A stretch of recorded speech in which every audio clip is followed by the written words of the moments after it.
Ya, Bismillahirrahmanirrahim. Assalamualaikum warahmatullahi wabarakatuh. Selamat datang di channel kelas Kimia Lukman ya. Channel yang membahas mengenai materi dan pembahasan soal Olimpiade. Nah, sekarang kita lanjut ke pembahasan soal selanjutnya ya. Eh, Nah, tadi saya baru bikin part yang kedua. Kita lanjut lagi. Sekarang titrasi asam isositrat dan buffer isositrat. Ini 19 poin. Nah, 19 poin ya. Dua soal sebelumnya itu ada 26 poin dan 28 poin. Ini 19 poin. Nah, 19 poin ini ya harusnya soalnya lebih gampang ya. Soalnya lebih gampang. Tapi ingat soal OSN itu meskipun gampang itu banyak trikinya. Jadi teman-teman harus hati-hati. Teman-teman tuh harus memahami konsep. Ngafal rumus nggak mungkin bisa. Ya bisa. Ya mungkin teman-teman bisa ngerjain lah. Cuman nggak tepat nih hasilnya seperti itu. Jadi emang teman-teman harus paham konsep ya. Meskipun yang sederhana ya, makanya saya kalau ngajar tuh benar-benar nerapin konsep yang paling sederhana dulu biar dipelajari gitu. Nah, tapi terkadang banyak yang ketika saya ajarin konsep sederhana itu ya pada tidur gitu. Nah, akhirnya mereka nggak paham konsep seperti itu. Nah, di sini saya tertarik ya dan soal ini cukup bagus. Pemahaman konsepnya cukup bagus karena di sini asam sitrat ya. Isomerisasi asam sitrat menjadi asam isositrat merupakan tahap awal dari siklus Krebs. Berikut ini adalah struktur dari asam isositrat. Nah, seperti ini. Ini pKa-nya 3,29, 4,71, dan 6,4. Asam isositrat. Nah, sebanyak 25 larutan asam isositrat yang konsentrasi 0,01 molar dititrasi dengan 0,025 molar. Memberikan kurva titrasi secara lengkap. Nah, kalau misalkan kita lihat di sini total milimolnya itu adalah 0,25 milimol. Sementara di sini molarnya itu adalah 0,025 molar. Berarti otomatis dia untuk mencapai titik ekivalen pertama, dia butuh 10 ml, hanya itu saja. Nah, ini yang menjadi jebakan di sini. Nah, di sini emang ada 3 pKa. Nah, kalau ada 3 pKa biasanya anak-anak tuh langsung, wah, kalau ada 3 pKa berarti ada 3 titik ekivalen. Biasanya kalau anak-anak langsung nih yang kurang mengerti konsep, nah biasanya ada tiga apa? Ada tiga titik apa? Ada 3 pKa berarti ada 3 titik ekivalen. Berarti akhirnya mereka gambarin bentuk kurva titrasi bentuknya kayak gini. Ekivalen pertama, titik ekivalen kedua, titik ekivalen ketiga. Nah, kalau misalkan kalian gambarin kurva asam sitrat bentuk kayak gini nih pH ya. Di sini adalah V ini ya. V basa ya. V basa. Saya nggak bawa pentep. Nah, nah kalau misalkan bentuknya kayak gini, salah total. Kalau asam sitrat digambarin bentuknya kayak gini. Kenapa salah total? Karena tidak semua titik ekivalen itu bisa dibaca. Tidak semua titik ekivalen dibaca. Saya ngasih ini di tingkat kota ya. Jadi buat teman-teman yang pernah pembinaan bareng saya di tingkat kota, saya pernah ngasih ini di materi metode analisis kuantitatif, metode analisis konvensional. Saya kita bisa lihat, saya ngebahas kasus asam sitrat ya, yang dia itu memiliki pKa yang relatif mendekati. Kita bisa lihat di sini PKA-nya, PKA 1 dan PKA 2 itu relatif mendekati. Tidak ada range. Biasanya tuh range PKA itu harusnya itu minimal tuh range-nya itu 2 angka. Sorry, 2 digit. Bukan 2 digit apa? 2 tingkat ya. Jadi misalnya 3,15 minimal, harusnya dia 5,15 itu minimal. Biar bisa kebaca. Tapi kalau misalkan kita lihat di sini dia kurang dari 2 satuan. Sini ini juga kurang dari 2 satuan. Nah, konsekuensinya apa? Kalau misalkan kurang dari 2 satuan, itu titik ekivalennya nggak bisa dibaca. Jadi nggak mungkin ada garis tegaknya, itu nggak mungkin gitu. Nggak mungkin ada garis tegak kayak bentuk kayak gini. Nggak mungkin ada. Nah, kalau misalkan nggak paham konsep, berarti kalau ada 3 pKa berarti 3 titik ekivalen terus digambarin dengan kurva yang tadi. Nah, itu salah total ya. Karena tidak semua titik ekivalen itu bisa dibaca. Nah, asam sitrat ini salah satunya. Ini dia asam yang unik. Dia memiliki pKa 1, pKa 2, dan pKa 3 yang saling mendekati. Otomatis apa di sini kita bisa lihat dari pKa 1 ke pKa 2 titik ekivalen pertama itu nggak bisa kebaca. Di sini kita bisa lihat dia. Nah, ini nggak kebaca. Nah, dari pKa 2 ke pKa 3 juga nggak bisa kebaca karena range-nya tuh kurang dari 2 digit. Bukan 2 digit, tapi 2 satuan. Nah, maka dia titik ekivalen kedua juga nanti nggak kebaca. Nah, baru yang kebaca itu ada titik ekivalen ketiganya. Seperti itu. Jadi kalau misalkan mau ya ini kita masukin jawabannya berarti bukan yang kayak tadi, tapi jawabannya lebih seperti ini. Jadi kita gambarin yaitu ya. Nah, bentuknya seperti ini. Nah, ini adalah kurva titrasinya, kurva titrasi. Paling cuma diganti aja pH-nya. Di sini pH-nya 3,95 ya, karena di sini ininya itu adalah 3,15 ya. Biasanya nyari 1 ya, nyari 1 di atas 1. Kalau kayak gitu ya di sini kita bisa lihat titik ekivalen pertamanya ya, titik ekivalen keduanya tinggal diganti aja seperti itu. Nah, ini 3,95 dapatnya dari mana? PK1 PK2 dibagi 2 ya. PK1 PK2 dibagi 2. Di sini kita bisa lihat PKA1 dibagi PKA2 nih dibagi 2, nih ketemunya 3,95. Ya sekitar segitu nih kok ketemunya. 5,58 nih ketemunya ini adalah 6,3 ditambah 11 dibagi 2. Ketemunya sekitar 9,37. Jadi buat tentuin ini ya PK1 PKA2 dibagi 2 ya. Buat nentuin pH titik ekivalennya. Seperti itu. Jadi kalau misalkan kita lihat kita ganti di sini dengan PKA-nya itu adalah seperti ini 7 ini 97,9 ya. 8 ya berarti totalnya. 0 1 oh iya 8 berarti di sini berarti sekitar 4 ya. Sekitar 4 berarti di sini harusnya 4,00. Kalau di sini kita tinggal ganti ya. Sini pH-nya 4,00. 4,00. Nah, seperti ini.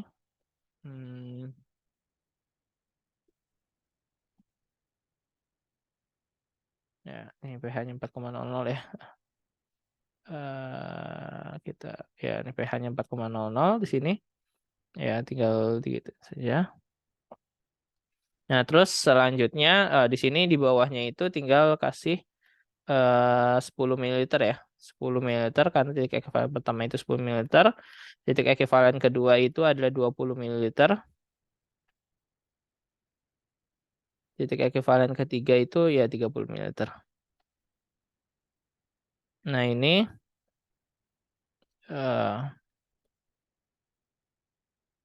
nah di sini untuk yang ininya kita bisa lihat PKA2-nya itu adalah 10, 11,11, 11,11 ya 11,1 lah ya, 11,1 dibagi 2. Berarti 11,1 dibagi 2. Berarti 5,5 ya, 5,55. Berarti di sini kita bisa lihat sini jadi 5,55. 11,1 5,5 ya 11 5,55. Nah, seperti itu. Nah, yang ini kalau yang ini 4 kW per KA ya. 14 dikurang PKA-nya dibagi 2. Berarti ini sekitar apa ya? PKB ini biasanya sih cukup tambahin 13 dibagi 2 ya. Nah, di sini kita bisa lihat 14 tambah 14 kurang 6 entar dulu, sebentar. 13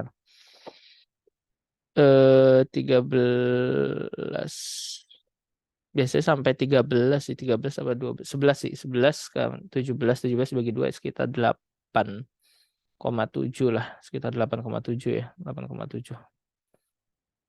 8,70. Nah, ini sebenarnya harus dihitung sih, harus akar PK kali KA min PK. Cuman saya males aja hitungnya. Itu ya. Jadi ini pH titik ekivalennya ya, bentuknya seperti ini. Ya, bentuknya kayak gini. Jadi bentuk kurvanya yang benar kayak gini ya. Jadi jangan sembarangan main tiap titik ekivalen ada garis tegaknya itu salah. Karena apa? Karena asam sitrat nggak mungkin kayak gitu. Makanya di sini poinnya 5 ya. Ini soal jebakan nih sebenarnya. Soal jebakan. Kalau ya ini yang bisa jawab benar mungkin yang bisa paham konsep ya. Kalau nggak paham konsep susah. Gambarkan struktur spesies yang dominan pada pH 5,50. Nah, ini saya juga pernah ajarin di tingkat kota. Ini materi tingkat kota semua ya. Nah, ada yang kita sebut sebagai diagram tangga atau ladder diagram. Di mana ya? Di sini kalau nggak salah. Saya ajarin di tingkat mana? Tingkat kota, bukan tingkat kota, yang tingkat provinsi. Saya ngajarinnya di tingkat provinsi di sini. Sorry, kok polling sih? Saya ngajarinnya di tingkat provinsi. Materinya metode analisis kuantitatif. Di sini saya ngajarin di tingkat provinsi. Sebentar. Oh, bukan di tingkat provinsi. Saya ngajarin di tingkat nasional berarti. Berarti yang bagian kesetimbangan. Bagian kesetimbangan. Berarti kesetimbangan apa? MBCB. Saya mengajarnya di MBCB. Saya di tingkat nasional. Nah, di sini. Nah, ini ada yang kita sebut sebagai diagram tangga. Nah, ini sorry, bukan yang ini. Nah, ini di sini ada yang kita sebut sebagai diagram tangga atau ladder diagram ya. Nah, ladder diagram ini kita bisa tahu spesies mana yang mungkin terbentuk dari sebuah suatu senyawa. Di sini kita bisa lihat ya. Ini saya ambil aja contohnya di sini ada dalam karbonat ya. Karbonat di sini saya copy aja ke sini ya.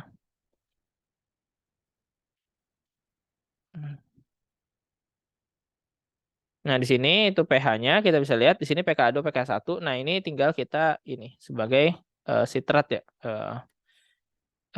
Acid misalkan isositrat, isositrat 3- ya. Saya malas gambarin ini ya strukturnya. Acid. Nah, terus di sini H acid 2-.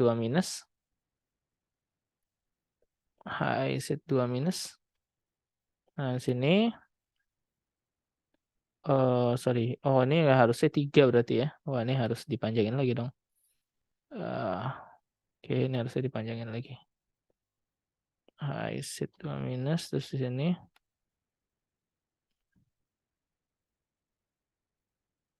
H2 acid, H2 isositrat minus. Nah, yang 3 itu adalah H3 isositrat. Nah, ini tinggal dibenerin aja.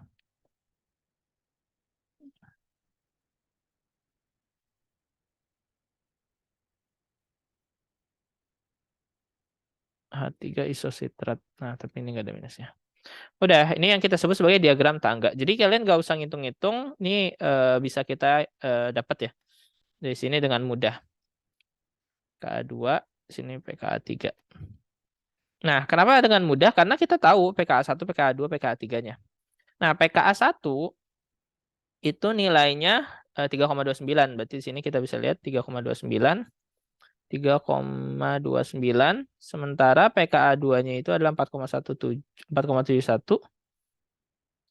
Sini adalah 4,71. Nah, ini pKa3-nya itu adalah berapa? 6,4 ya. 6,40. Nah, kayak gini.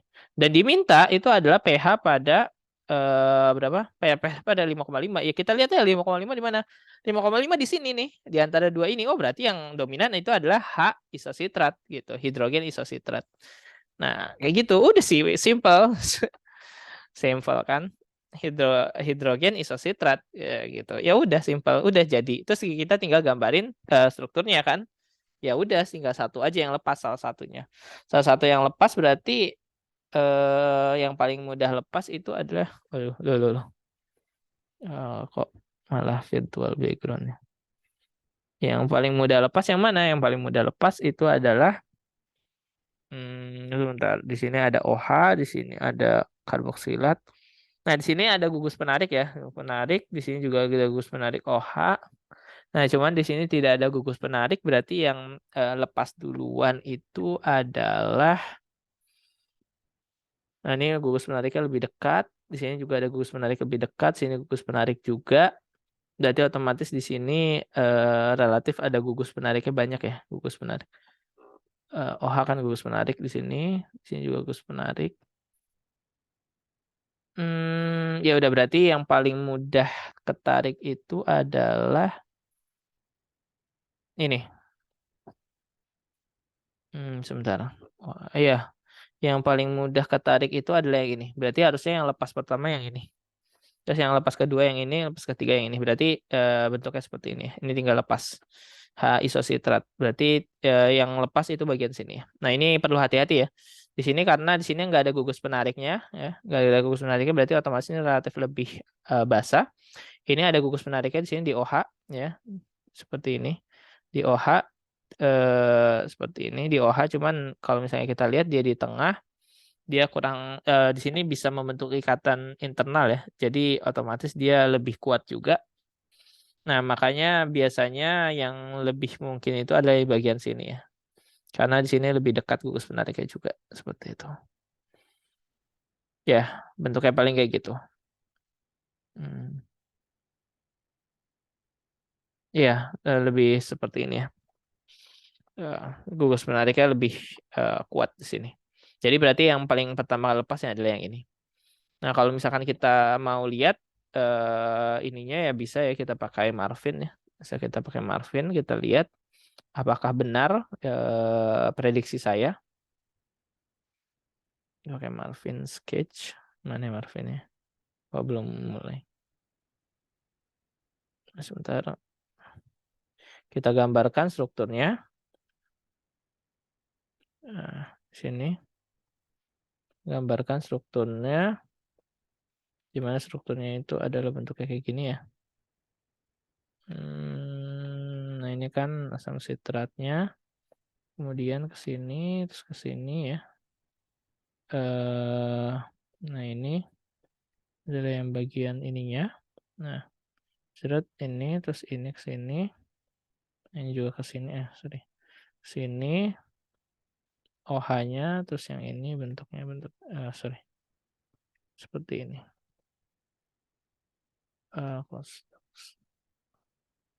Di sini kita bisa lihat, sini tinggal tambahin O ya. Oksigen, oksigen, oksigen, oksigen, oksigen, oksigen, oksigen. Nah, ini tinggal ke up ya. Nah, ini asam isositrat. Nah, ini kita bisa lihat ngitung pKa-nya itu dari calculate ya. Calculate protonation pKa. Nah, ini serat. Nah, ini nanti ketemu nah, di sini. Nah, di sini. Nah, di sini kita bisa lihat ya, yang paling asam tuh yang ini ya. Seperti yang udah saya bilang, yang paling asam yang ini. Terus yang kedua adalah yang ini, yang ketiga adalah yang ini. Nah, seperti itu. Udah kelihatan ya, di sini pakai Marvin Sketch. Kelihatan nggak ya? Oh, enggak, di sini, sorry. Di sini, di sini. Nah, di sini kita bisa lihat. Di sini yang paling asam itu yang ini. Jadi yang ini kita bisa lihat. Yang kedua itu adalah yang ini, 4,68. Yang ketiga itu adalah yang ini. Nah, ini sedikit berbeda ya nilainya ya, namanya juga kalkulasi ini ya, kalkulasi dari komputer ya. Jadi sedikit berbeda, cuman yang jelas yang paling asam adalah yang ini.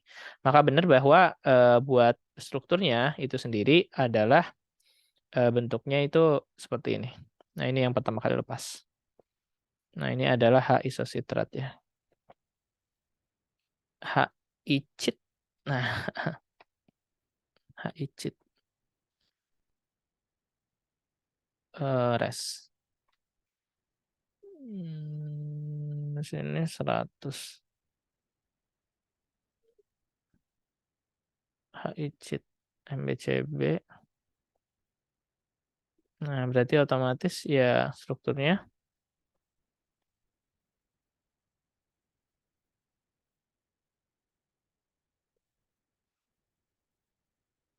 ya ini ya.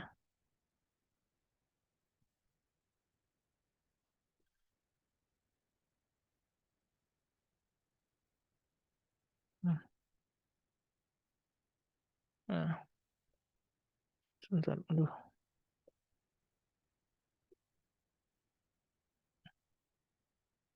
Nah, H isositrat.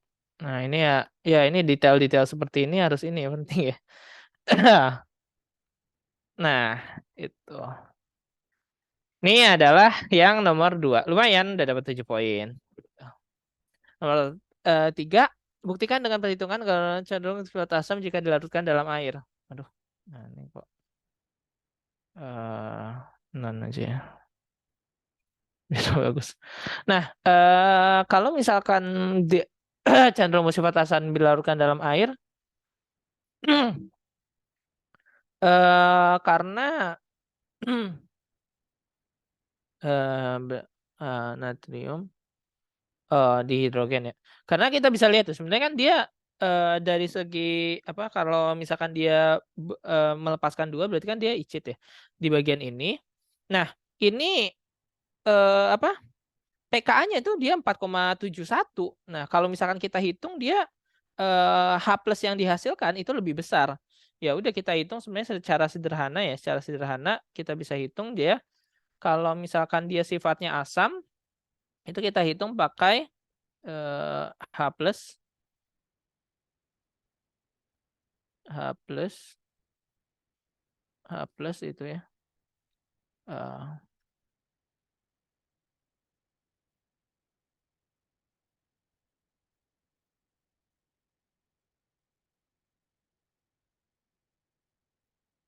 H plus sama dengan SQRT akar Ka kali M.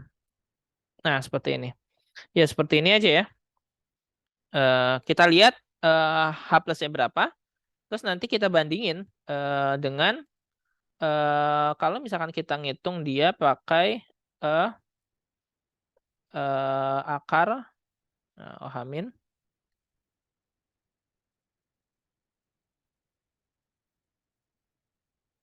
akar KW per Ka ya.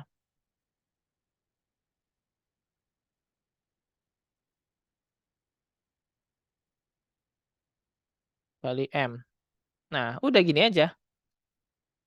Nah, kita bandingin nih. OH-nya bisa antara H plus dengan OH minnya besaran mana. Dan ini adalah kalau misalkan udah dilihat ya besarannya besaran si ini, besaran siapa? Besaran H plus gitu. Jadi otomatis dia lebih dominan ke asam. Ya, seperti itu. Ya, sebenarnya bisa dilihat sih dari nilai pKa dan PKB-nya. Kalau misalnya kita lihat sini pKa-nya itu 4,1 berarti PKB-nya kan sekitar berapa? 1 min 10 sekitar ya 9 lah. 9,29. Berarti gedean ini, gedean PKA. Seperti itu. Gedean PKB berarti otomatis kekuatan PKA. Oke, kita tinggal hitung saja masing-masing. Kayak gitu. Nah, ini 3 poin. Oke, terus saja sebanyak 200 tan ini dengan konsentrasi Y molar. Nah, ini perbandingan. Nah, di sini dia bilang pH-nya 7 ya. pH-nya 7 berarti otomatis apa? Otomatis kalau pH-nya 7 antara Na2 dan Na3 ya. Berarti di antara dua ini kan ya. Nah, ya, udah jelas. Berarti kita pakai yang itu. Berarti kita pakai ini aja. Persamaan Henderson-Hasselbalch. Nah, di situ ada asumsi bahwa dia jauh lebih besar dibandingkan PKA ya. Kenapa? Karena kalau lebih kecil dibandingkan PKA itu perhitungan lebih rumit ya. Jadi harus ada yang dikurangin. Seperti itu. pH sama dengan pKa minus logaritma dari asam per basa. Berarti dari H cit 2 minus per icit 3 minus. 3 minus ya.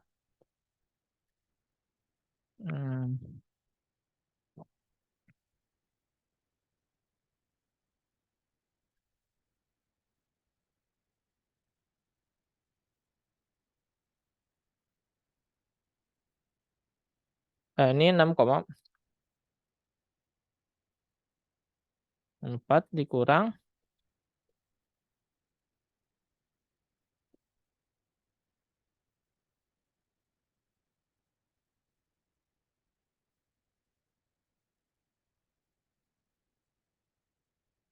nah H icit berapa H icit?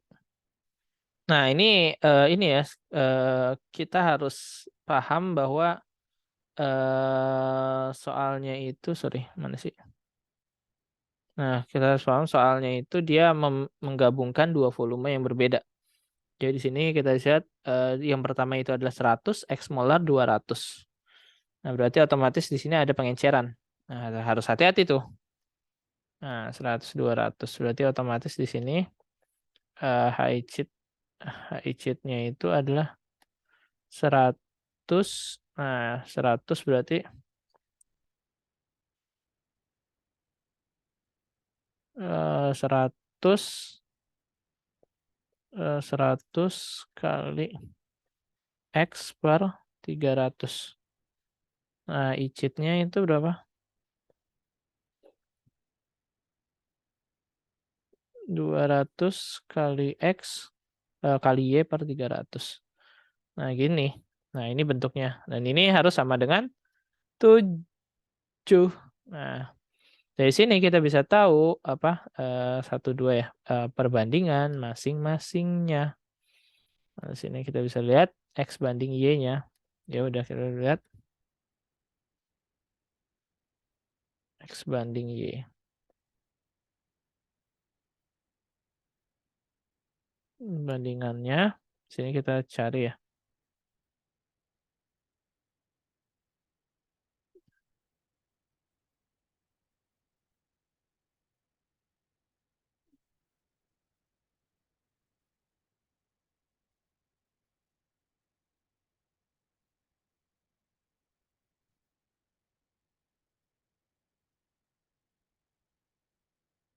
7 sama dengan, nah ini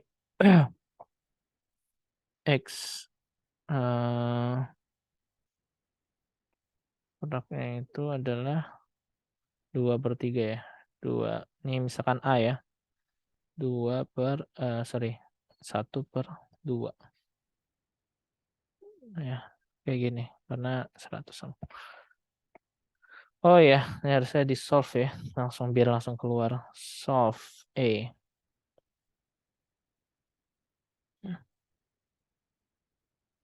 L-nya itu dapat perbandingannya itu adalah 1,1. 1,0 ya 1,1 lah ya. 1,0976.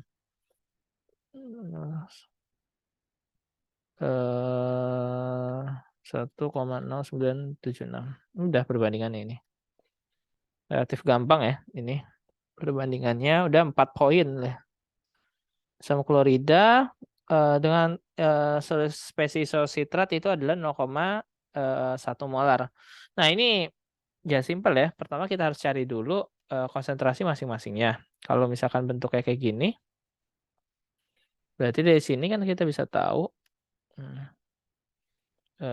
jika misalkan X per Y itu adalah 1,097, ya kan?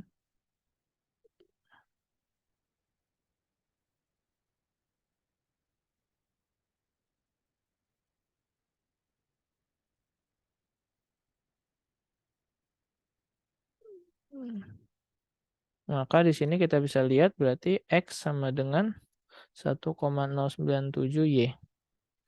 Nah, berarti otomatis kalau kayak gitu, di sini kita bisa lihat berarti dan X plus Y itu harus sama dengan berapa? 0,1. Nah, saya gitu. 0,1. Berarti otomatis di sini kita bisa lihat bahwa X sama dengan 0,91Y, terus berarti ini tambahin Y berarti 2,091, 2,097. Y itu sama dengan 0,1. Nah, berarti Y-nya itu ya udah dapat kita.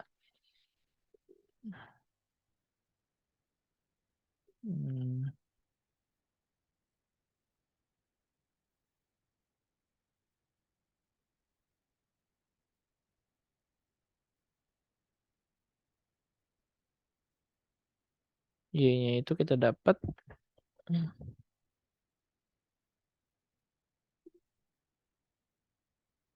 0,0477, 0,0477. 0,0477 molar.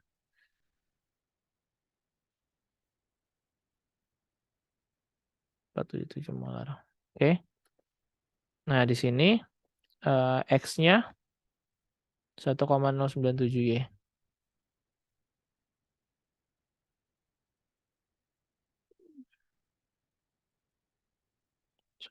1,097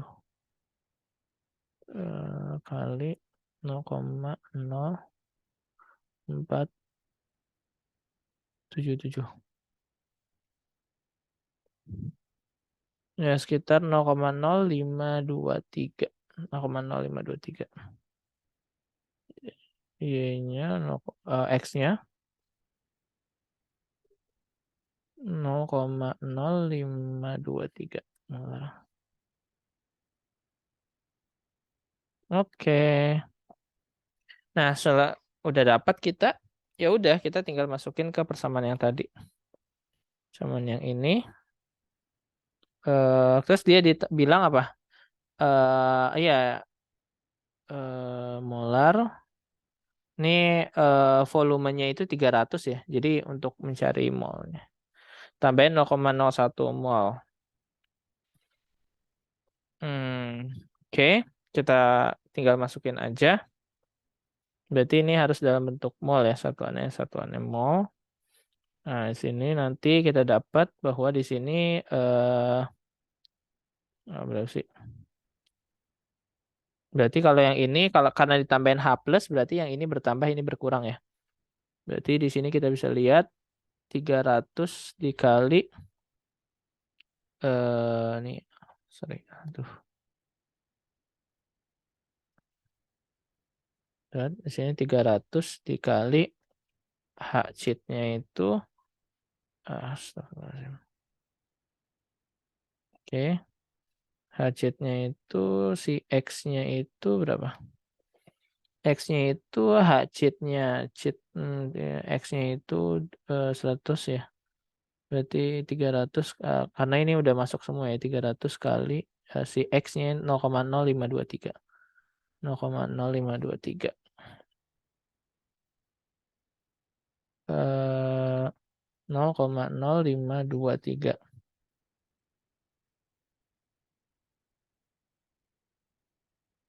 300 ini 0,0477. 477. Nah, cuman ini harus minus ya. Minus berapa? Sorry minus. Ini harusnya plus. Plus ditambah berapa sih HCL itu? Ditambah 0,001 ya. Nah, 0,001 sementara yang ini berkurang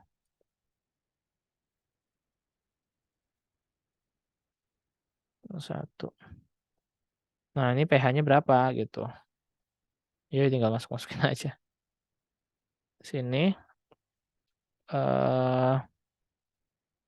sorry. Enggak di share ya. Ya, ini tinggal masukin ya. Jadi sorry, tadi enggak ke share. Jadi kalau misalnya kita lihat di sini kita tinggal masukin aja ke persamaan ini ya, persamaan dia. Sebelumnya pH sama dengan pKa min log bla bla bla bla. Ini karena dia ini kita cari dulu molnya 300 karena ini volume totalnya 300 ya. Dikali konsentrasi yang X tadi, ini 300 juga dikali konsentrasi yang Y. Cuman karena HCl berarti otomatis dia ini pasti bertambah karena H plusnya itu bereaksi dengan ICIT 3 minus. Nah, ininya terbentuk H ICIT minus ya. Nah, bentuknya seperti ini terus kita cari pH-nya berapa. Nah, seperti itu. Terus ya udah kita tinggal masukin ke sini. Nah, ini kita tinggal masukin. Sebentar. Ini harusnya gunakan logaritma basis 10. Wah, salah dong berarti. 6,359. Wah, salah. Salah. Saya tadi salah melakukan perhitungan. Tadi saya menggunakan logaritma natural semua, makanya hasilnya ngaco semua. Oh, sorry, salah. Ini harusnya ini perlu hati-hati ya kalau di apa? Kalau di Wolfram tuh karena kita nulis logaritma dia menganggapnya bahwa itu adalah logaritma natural. Jadi aduh, kudu dihilang semua dong. Hati-hati di sini adalah A ya berarti.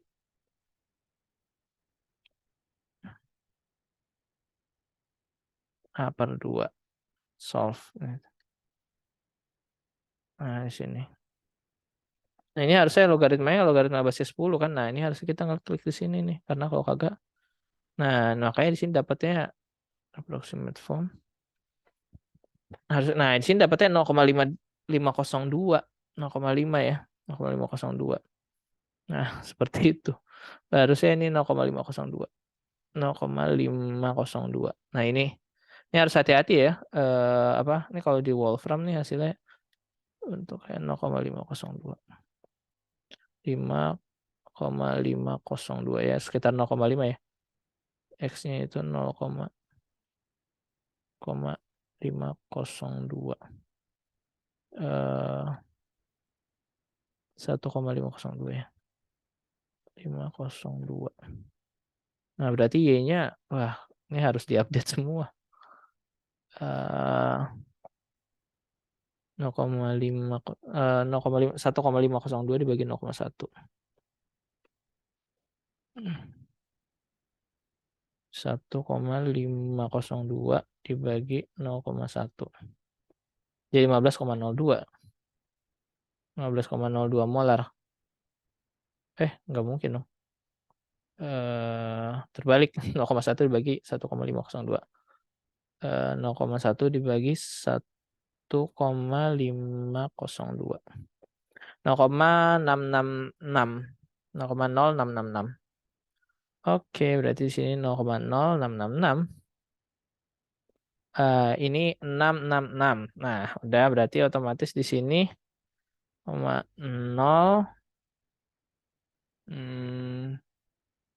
333 ya. Kurang 1 nih. 0,1 kurang 0,666. 0,1 dikurang 0,0666. 0,334. 0,334. Oke, sip. Sekian molar. Ya udah kita tinggal masukin aja ininya. Yang sini ya. 0,666.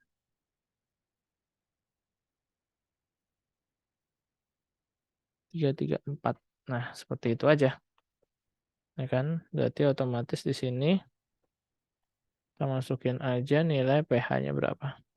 Tadi salah misalnya karena di Wolfram itu kalau misalkan kita nulis log dia menganggapnya logaritma natural, makanya teman-teman harus hati-hati. Misalkan ini. Nah, ini harusnya di logaritma basis 10 ya. Nah, di sini kita bisa lihat dia itu jadinya 6,1. Nah, di sini kita bisa lihat dia jadinya 6,1, berarti pH-nya udah kita ganti aja pH-nya sama dengan 6,1. pH sama dengan 6,1. Udah selesai. Yeay, semua soalnya udah selesai ini. Simpel ya soalnya. Cuman emang butuh tricky sih. Kayak misalkan ini harus trik, harus teman-teman harus tahu konsepnya. Nggak boleh sembarangan. Ya mungkin sekian aja untuk apa sih materi ini? Titrasi isositrat dan basfer isositrat. Ya sampai jumpa di pembahasan soal selanjutnya. Terima kasih. Assalamualaikum warahmatullahi wabarakatuh.